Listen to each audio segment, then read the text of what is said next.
Yes, guys, it's Danny Glover from Fight Fan TV Live, proudly sponsored by Treasure Boxing Club. And today we're here at Portman Road in Ipswich with the one, the only Fabio Wardley. How are you feeling today, sir? Yeah, I'm feeling good, thank you, bro. How's things? All good, man. I've been wanting to talk to you for a long time because, you know, I know a lot about this area, you know. So you was brought up in Chantry, right? Yeah, Chantry boy through and through.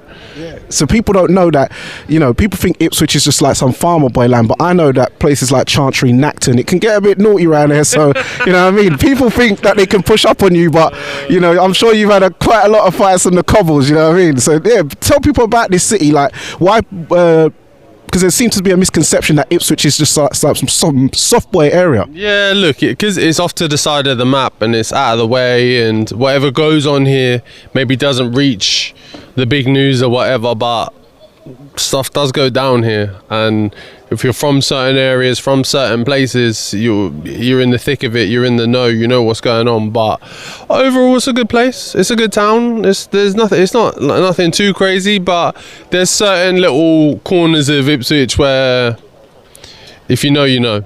Yeah, I definitely know because I was there that night at Zest. You see what I'm saying? Yeah. So I know I'm from South London, but that can go off. A night like that can go off. Again, if you know, you know.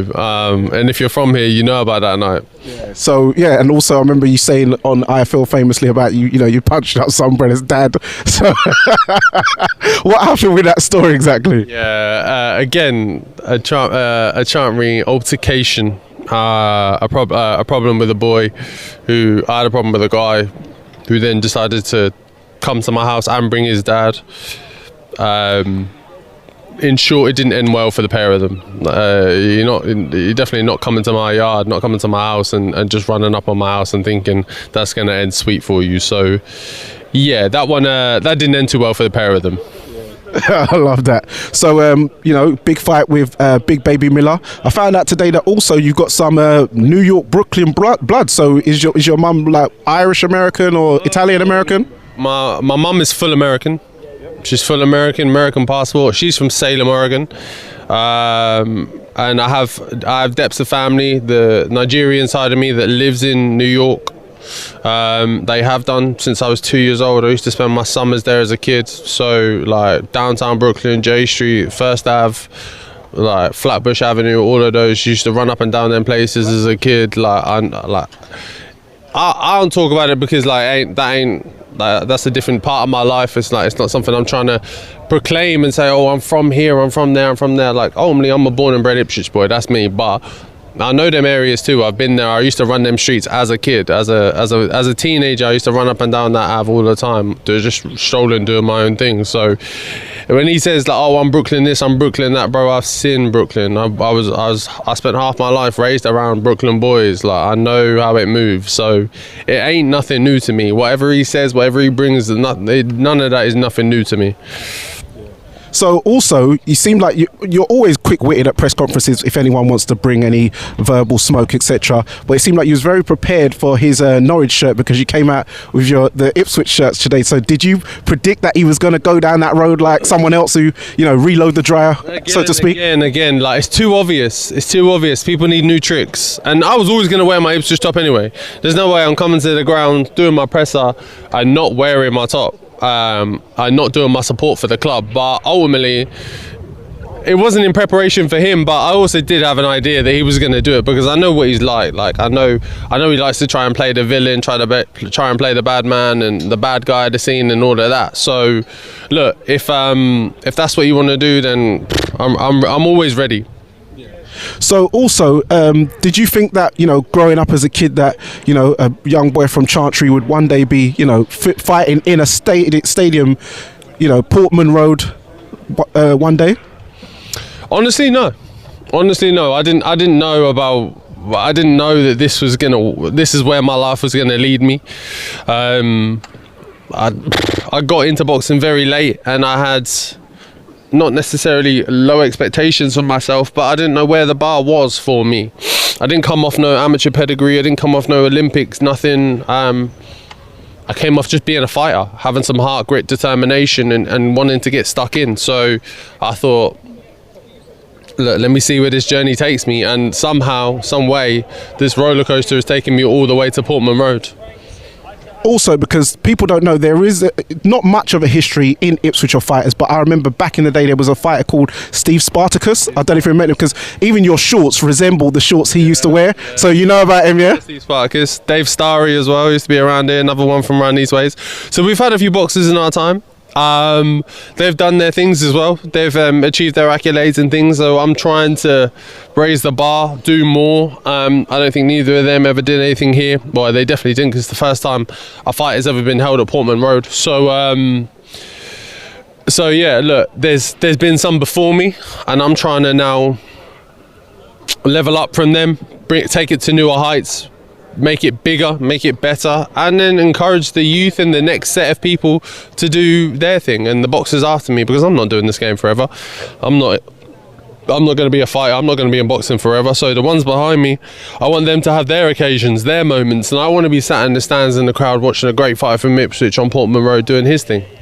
Yeah, talking about that, because I know, say, Birmingham is now starting to boom up again. So are you trying to bring, people like Eilish Thierry and Mark Williamson, or Jack? Is it Jack or Jack Williamson? Through Jack Williams and Dan Francis, who just won the Southern Area title, to also be on probably like your undercard or something like that. Yeah. Look, we want to promote. Like, that's the thing with doing a home show. You want to bring up homegrown talent as well.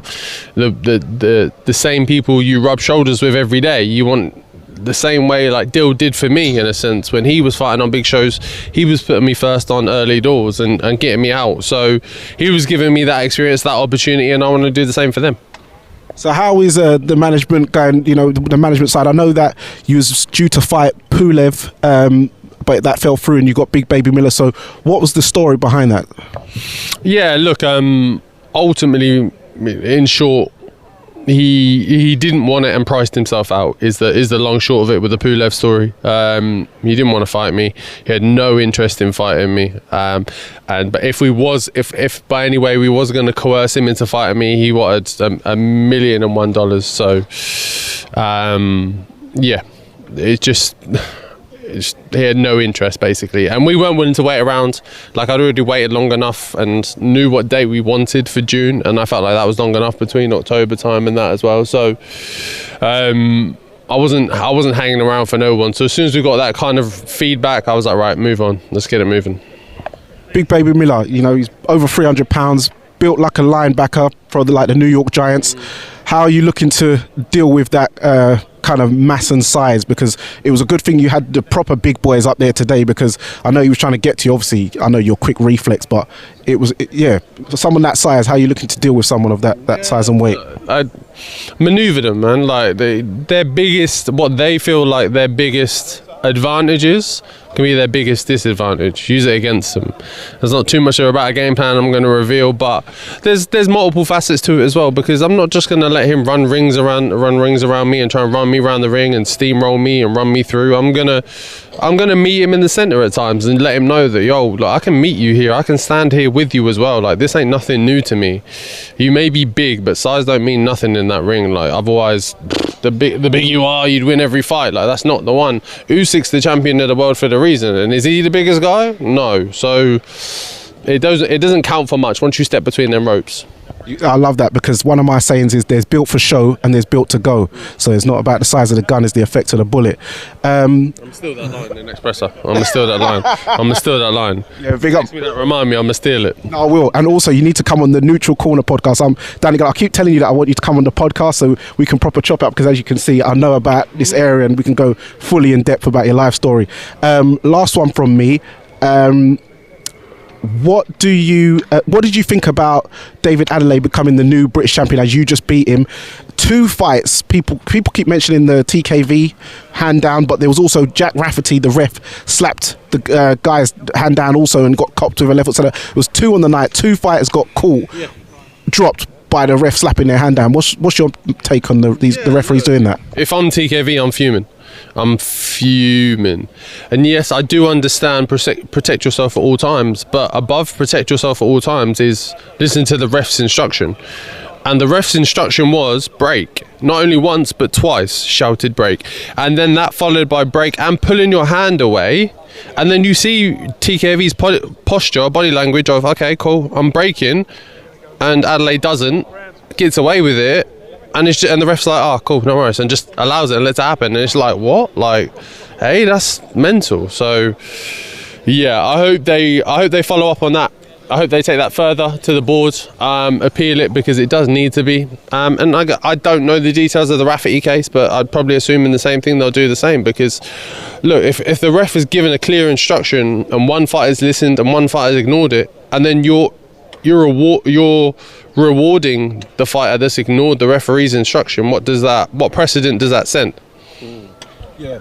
And also, just to clear up, in your fight with David Adeleye, because he was saying the same thing happened to him, the ref called break, but I've seen the replay, and there was actually a couple rounds before where you was sort of looking like just probably switching off, and he caught you with a couple, which was fair and square, by the way, because the ref didn't call break, but then you did the shoulder move and caught him with a two-piece as well. Yeah, there's a big stark difference between the legal and illegal moves that were made in my fight versus his fight with TKV.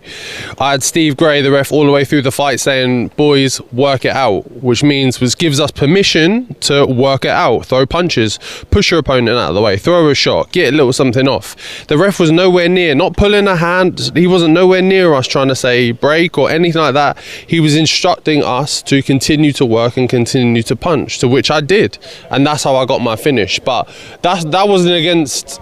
That wasn't like the ref didn't shout at Adeleye in my fight and say break, and I caught him slipping. That's not how that works. The ref said, boys, carry on, like keep going. We did, and I worked my way out and got the win. So they're not comparable like that. The only way you compare them is, yeah, cool, it was a quick left hook and then followed up by a barrage of punches. They're the only two comparables, but under instruction of the ref, they're completely different. Thank you. I'm not going to take too much more of your time because obviously you've got other people around. But yeah, thank you. And we've got to get you on the neutral corner soon. And I will text you those bars I just said to you earlier. So there you have it, guys. It's Danny Glover from Fight Fan TV Live, proudly sponsored by Treasure Boxing Club. And we're here today with Fabio Wardley. And remember, guys, persistence beats resistance. You know where it is.